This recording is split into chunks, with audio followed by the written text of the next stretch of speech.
Why have the new UGC regulations been stayed?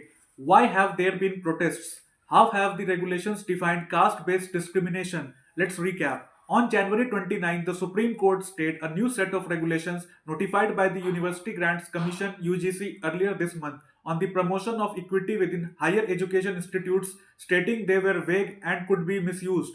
These regulations were brought to replace a previous version in effect since 2012 to specifically address issues of caste discrimination in campuses.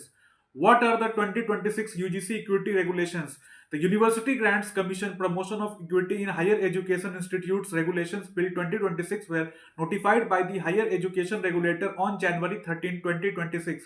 In these regulations, UGC defined caste-based discrimination as discrimination only on the basis of caste or tribe against the members of scheduled castes, scheduled tribes, or other backward classes. It also defined discrimination as any unfair, differential, or biased treatment or any such act against any stakeholder, whether explicit or implicit, on the grounds of only of religion, caste, gender, place of birth, disability, or any of them. The regulations provided for establishing a layered grievance redressal mechanism for addressing discrimination. This included provisions to set up equal opportunity centers, equity committees, and equity squads in each institute, and equity ambassadors in each unit, department, schools of the institutes. It also provided for an educational accountability mechanism where institutes found violating the regulations could be penalized. Why were the regulations said to be biased?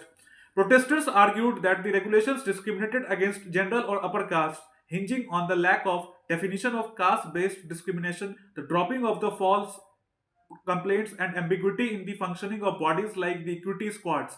By leaving them out of this definition, the upper caste section argued that the regulations had presupposed that upper caste students would be perpetrators of caste discrimination at all times.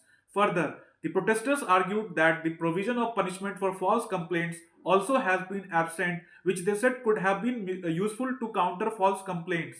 So, now what? The Supreme Court has said that the batch of petitions challenging 2026 regulations will be heard, with the petitions filed by the mothers of Rohit Vemula and Payal Tadvi also calling UGC to go back to its 2012 regulations while it heard challenges to the new version.